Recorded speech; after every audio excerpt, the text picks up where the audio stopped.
तरुण खटीक भी मारा जाएगा और सलीम वास्तविक भी जो है वो नहीं बचेगा। बचेंगे तो सिर्फ जिहादी बचेंगे। अब मैं जो बात कह रहा हूं बड़ी गंभीरता से कह रहा हूं, इस बात को नोट कीजिए।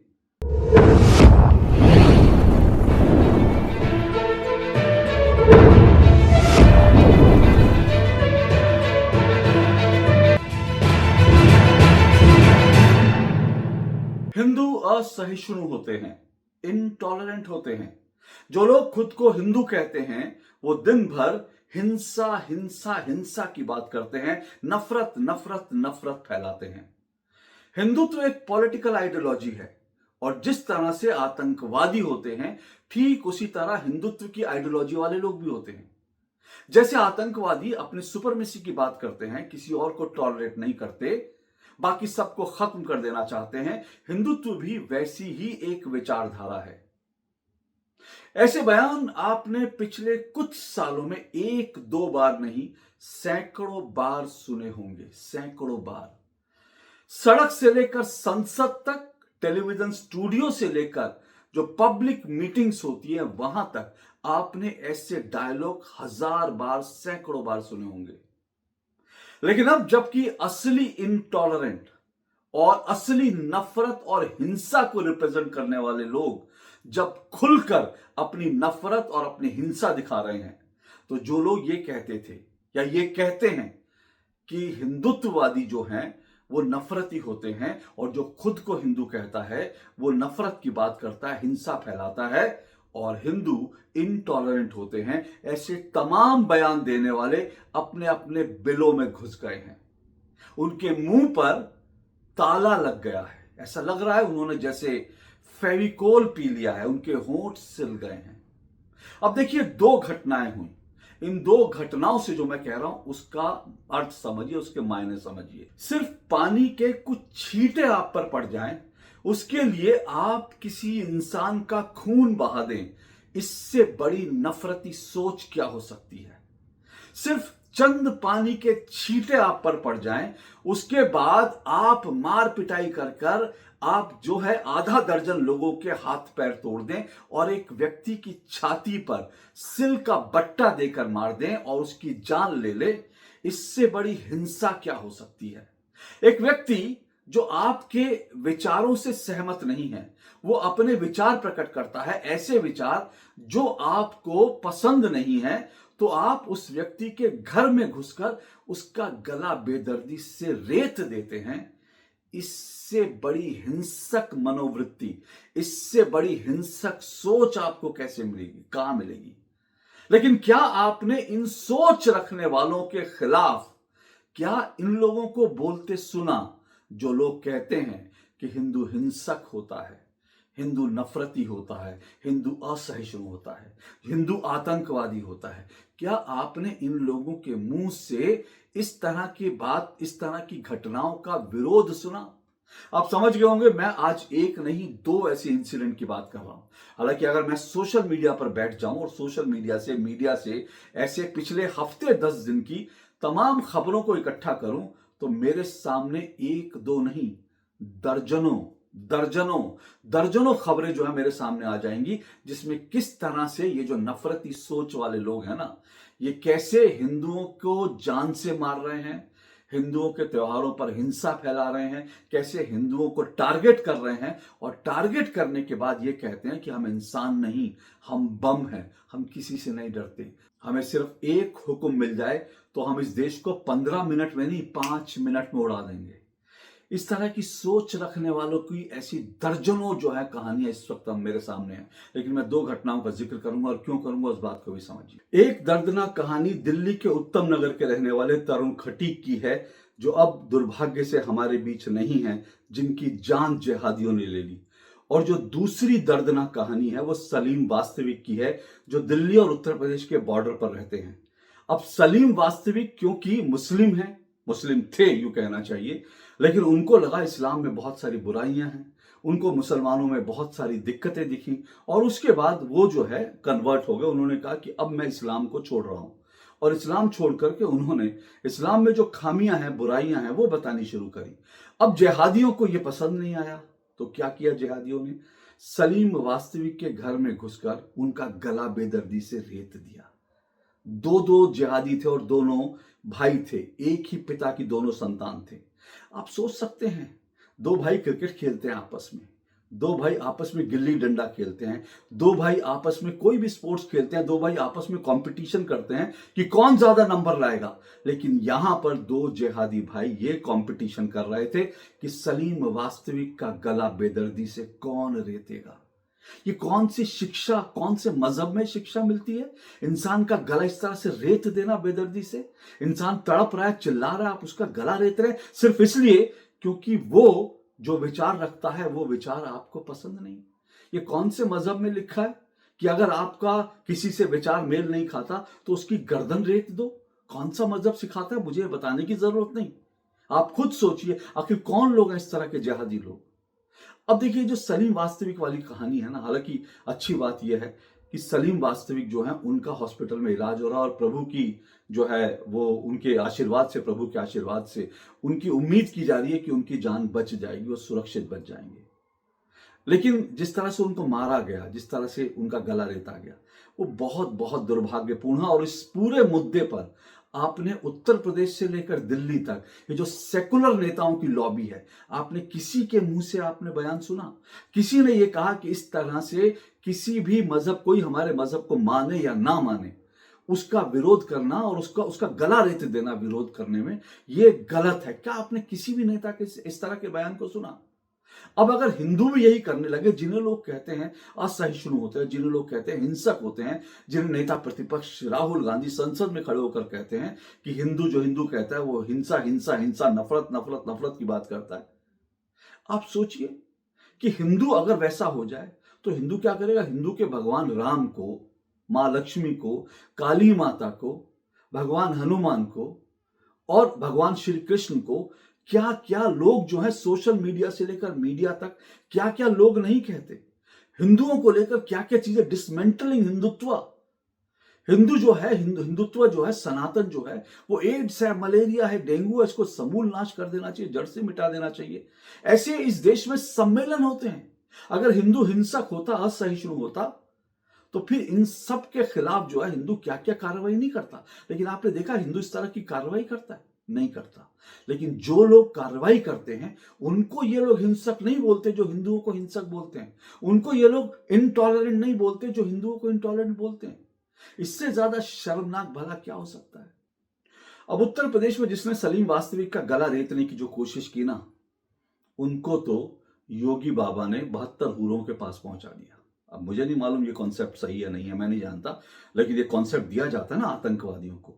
तो इन दो जो आतंकवादी थे इनको यूपी पुलिस ने, योगी बाबा के लोगों ने, इनका एनकाउंटर हो गया, चले गए, खत्म हो गए, खत्म, केस खत्म, केस क्लोज। अब जब ये मारे गए, ये दोनों लड़के मारे गए जिन्होंने सलीम वास्तविक का गला रेता था, उनको जान से मारने की लगभग मार ही दिया था, प्रभु ने बचा लिया वो एक अलग बात है। इनका जो बूढ़ा बाप है ना, जब इनके बूढ़े बाप से लोगों ने इंटरव्यू करना शुरू किया तो पहले तो उसके मुंह पर कोई एक भी, कह सकते हैं, दुख की लकीर नहीं थी। एक आध टेलीविजन चैनल, एक आध जो सोशल मीडिया पे उसने जो है रोने की कोशिश की कि हाँ मेरे दो बेटे मार गए, नहीं तो वैसे उसको कोई गम उसके चेहरे पर एक शिकन तक नहीं थी। और उसने कहा भाई मुझे नहीं पता, मैं तो मुझे तो मालूम ही नहीं क्या किया क्या नहीं किया। फिर जो है उसने कहा कि भाई इस तरह की चीजें तो होती रहती हैं।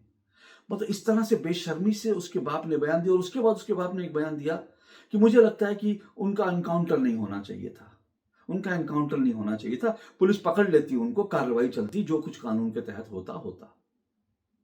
अब बहुत से लोग जो हैं, जो इन जिहादियों के संरक्षक हैं, वो भी ऐसे बोलने लगे भाई एनकाउंटर तो नहीं होना चाहिए था, एनकाउंटर तो गलत है। लेकिन मैं आपके सामने एक बात, एक उदाहरण रखता हूं। कन्हैयालाल दर्जी जो, जिनको राजस्थान में जिनका गला रेत कर मार दिया गया था सिर्फ इसलिए क्योंकि उन्होंने नुपुर शर्मा का समर्थन कर दिया था। और नुपुर शर्मा ने टेलीविजन चैनल में कुछ कहा तो उनका समर्थन कर दिया था, इसलिए जो है कन्हैयालाल जो दर्जी थे उनका गला रेत दिया गया, जान से मार दिया गया। अब कन्हैयालाल दर्जी का जो गला रेत रहे थे उन्होंने भी ऑन कैमरा ये सब किया। हिमाकत देखिए उनकी, ऑन कैमरा उन्होंने किया और ये भी कैमरे में पकड़े गए। तो कन्हैयालाल दर्जी की जिन्होंने 4 साल पहले गला रेता था और उसके बाद इन्होंने वीडियो बनाकर कहा कि हम देश के प्रधानमंत्री जो है ना नरेंद्र मोदी, उनको भी हम मार देंगे, उनका भी गला रेत देंगे, ऐसे ऐसे बयान दिए थे। अब 4 साल हो गए, जिसने बाकायदा वीडियो बनाकर गला रेता था, जो वीडियो कैमरा में जो कह रहा है कि मैं इस देश के प्रधानमंत्री को भी मार दूंगा, 4 साल से उसके खिलाफ केस ही चल रहा है। कन्हैयालाल दर्जी का जो बेटा है ना, उसने अभी तक चप्पल नहीं पहनी है। वो कहता है जब तक ये मेरे पिता के हत्यारे या मुझे न्याय नहीं मिलता तब तक मैं नंगे पांव रहूंगा। अब सोचिए 4 साल हो गए उनका मुकदमा चल रहा है। अब ऐसा मुकदमा 4 साल चलना चाहिए, 6 महीने में उनको फांसी के फंदे पर लटकाकर जो है उनका केस क्लोज कर देना चाहिए, फाइल बंद। लेकिन 4 साल से केस चल रहा है। अब अगर 4 साल से ऐसा व्यक्ति जो ऑन कैमरा मार रहा है, कहकर मार रहा है, घोषणा कर रहा है कि मैं ये कर रहा हूं जिससे जो बन सके, उसको तक कानून जो है, इतने सबूत होने के बावजूद उसको तक कानून जो है उसको उसका कुछ नहीं अभी तक 4 साल में बिगाड़ पाया, उसको फांसी नहीं दे पाया।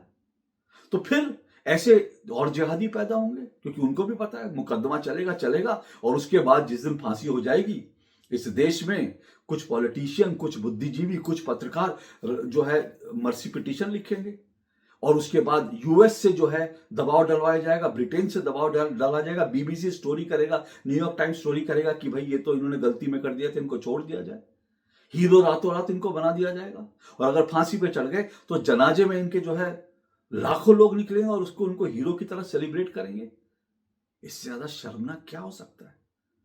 तो इसीलिए मैं मानता हूं कि जो भी है, पुलिस जो है उनका केस क्लोज हो गया, लोगों को खराब लग सकता है, लेकिन 4 साल से कन्हैयालाल के हत्यारे जो हैं वो अब तक जिंदा हैं।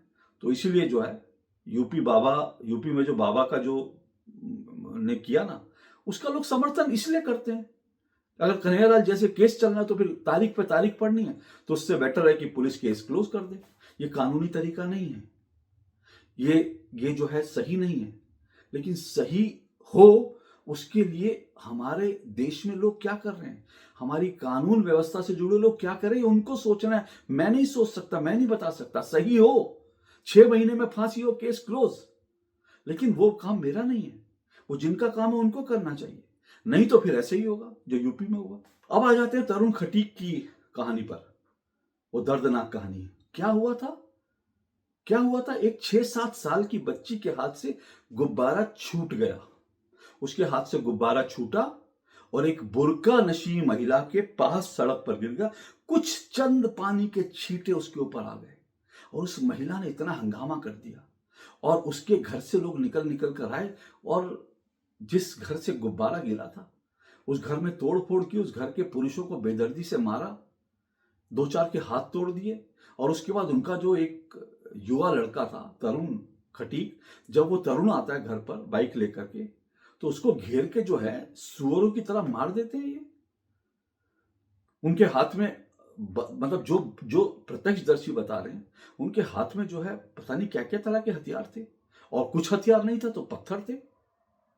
छाती पर जो है सिल जो है मार करके जान ले ली। क्यों? क्योंकि परिवार की एक बच्ची के हाथ से गुब्बारा जो है गिर गया था। अब चलो मैं कहता हूं गुब्बारा नहीं गिरा, गुब्बारा उसने मारा भी। तो सवाल यह है, गुब्बारा मारा उसके लिए आप किसी की जान ले लेंगे? अरे गुब्बारे में पानी ही तो होता है, बारूद तो नहीं होता जो आप लोग करते हो। जो बस्ते में जो प्रेशर कुकर में, ये टिफिन बॉक्स में लेकर के बारूद घूमते, बारूद तो नहीं था ना। गाड़ी के अंदर डॉक्टर बनने के बाद जो बारूद तो नहीं था ना। उसमें था क्या? उसमें पानी ही तो था। पानी अगर गिर गया तो उस पर इतना बवाल कि आप किसी की जान ले लोगे। और उसके बावजूद यहां पर लोग अब नई नई थ्योरी दे रहे हैं। ये जिहादियों के जो पलटन के जो इनके जो सो कॉल्ड इनके जो चाहने वाले हैं ना, बुद्धिजीवी, पत्रकार, कुछ पॉलिटिशियन, वो कह रहे हैं कि छेड़छाड़ हुई थी, शराब पिए हुए थे। अरे भाई छेड़छाड़ हुई थी, शराब पिए हुए तो पहली बात तो ये झूठी कहानियां मत बनाओ। हर हत्या को जस्टिफाई मत करो, हर हत्या को जस्टिफाई मत करो भगवान के लिए। इस देश को इस तरह से मत बनाओ कि किसी को कोई कुछ कह दे और गुब्बारा मारने पर किसी की जान ले लो। ये कौन से मजहब में लिखा है भाई? आपको होली नहीं खेलनी, मत खेलो, घर में बैठो ना। और ये मैं नहीं कह रहा हूं, एक मुस्लिम मौलाना को सुनाता हूं। और मैं फिर कह रहा हूं, आज मैं हिंदू मुस्लिम से अलग हट के बात कर रहा हूं, क्यों मैं बात कर रहा हूं? इसलिए क्योंकि तरुण खटीक हिंदू था, तो सलीम वास्तविक जो है वो मुसलमान था। वो अलग बात है कि उसने मुस्लिम धर्म, लेकिन वो मुसलमान था। तो मैं इसलिए, हिंदू मुस्लिम को छोड़ दीजिए, मैं तो आज कह रहा हूं कि मुसलमानों में भी बहुत सेंसिबल लोग, अच्छे लोग। इन मौलाना साहब को सुनिए, क्या मौलाना साहब शानदार बात कह रहे हैं, सुनिए जरा। ये दिल्ली का घटना है। होली के दिन बच्चे लोग अपने दादी पे रंग मार रहा था, चाहे किसी पे रंग खेल रहा था बच्चा, और बच्चे से किसी मुसलमान महिला को रंग पड़ जाता है। उसके बाद 20 से 25 आदमी आता है, तरुण नाम का लड़का को जान से मार देता है। जब तुझे रंग से इतना नफरत है और रमजान का महीना है, तो आपने घर से क्यों बाहर निकले? और घर से बाहर आप निकले तो इसका मतलब है कि आप लड़ाई खोज रहे हैं। आप बहुत गलत किए हैं ये तरुण को मारकर। और जो मुसलमान इस पे आवाज नहीं उठाता है वो सबसे बड़ा दोगला है।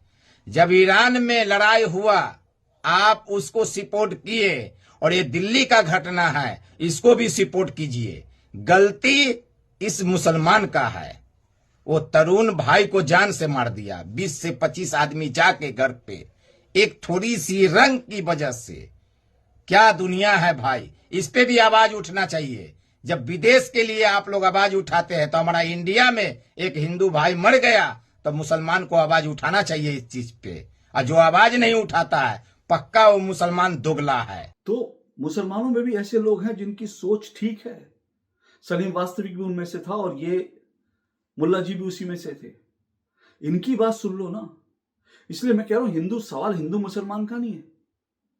तरुण खटीक भी मारा जाएगा और सलीम वास्तविक भी जो है वो नहीं बचेगा। बचेंगे तो सिर्फ जिहादी बचेंगे। अब मैं जो बात कह रहा हूं बड़ी गंभीरता से कह रहा हूं, इस बात को नोट कीजिए।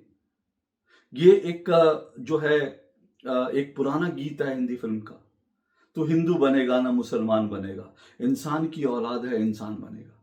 मैं कहता हूं कि ये गाना जो है ना, आज के संदर्भ में जिस तरह के जो माहौल बना करके, जिस तरह के एक मजहब विशेष में लोगों को तैयार किया जा रहा है ना, उसके बाद मुझे लगता है तो हिंदू बनेगा ना, गाना इस तरह से होना चाहिए, तो हिंदू बनेगा ना मुसलमान बनेगा, शैतान की औलाद है शैतान बनेगा।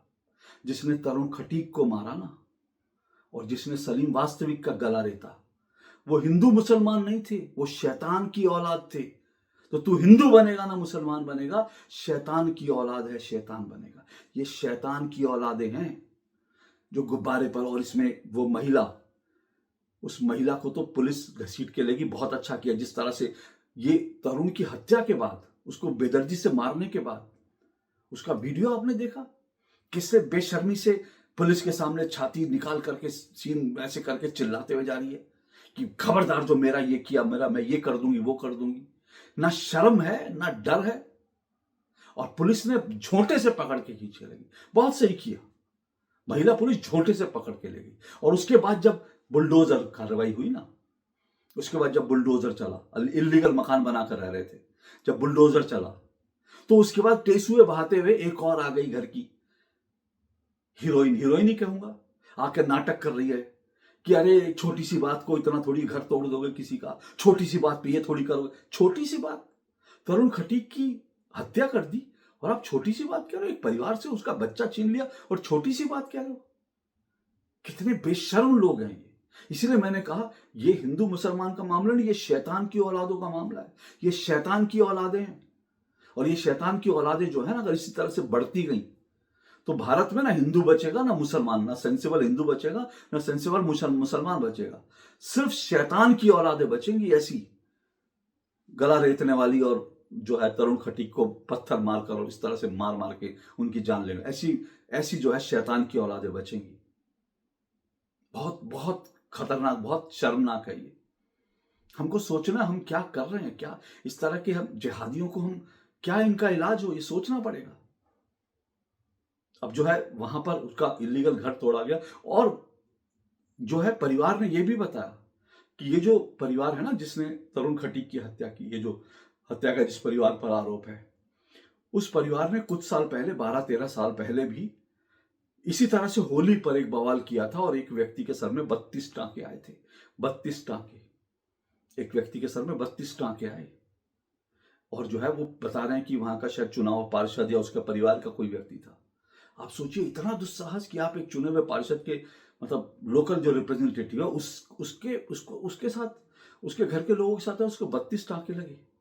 14 साल पहले, अगर 14 साल पहले 12 साल पहले जब इंसिडेंट हुआ था ना, अगर उसी दिन इनका अवैध मकान तोड़ दिया जाता और इनके जो शैतान की औलादें थी ना उनको पकड़ पकड़ कर उनका जो है योगी बाबा टाइप जो इलाज होता है वो कर दिया गया होता ना, तो आज तरुण जिंदा होता। अब दुर्भाग्य की बात यह है कि तरुण खटीक जो है वो दलित समुदाय से है। अब ये जो दलितों के ऊपर अत्याचार, किसी ने बहुत अच्छा सोशल मीडिया पे लिखा कि घोड़ी ना चढ़ने पर कि एक दलित को घोड़ी नहीं, जो लोग जो है छाती फाड़ के निकल जाते हैं, कहते हैं गलत हुआ। गलत है, बिल्कुल गलत है, बोलिए, उसके खिलाफ बोलिए। क्यों कोई दलित घोड़ी पे चढ़ के नहीं निकल सकता? तुम्हारे बाप का राज है क्या? तो पर जो लोग उस समय बड़ा हल्ला पीटते हैं ना कि भैया मेरे बेटे को जो है मेरे हमारे मोहल्ले से हमारे यार को जो है घोड़ी पे नहीं निकलने दिया, वो लोग जो बोलते हैं सही बोलते हैं, लेकिन आज वो लोग चुप क्यों हैं? आज उनके मुंह में क्यों आवाज क्यों नहीं निकल रही? आज ये भीम मीम का चक्कर चल रहा है क्या? एक खटीक समाज के बच्चे के लिए आपसे दो शब्द नहीं बोले जाते? आप उसके इंसाफ के लिए कुछ नहीं कर रहे, कुछ ना करना चाहते, ना बोलना चाहते?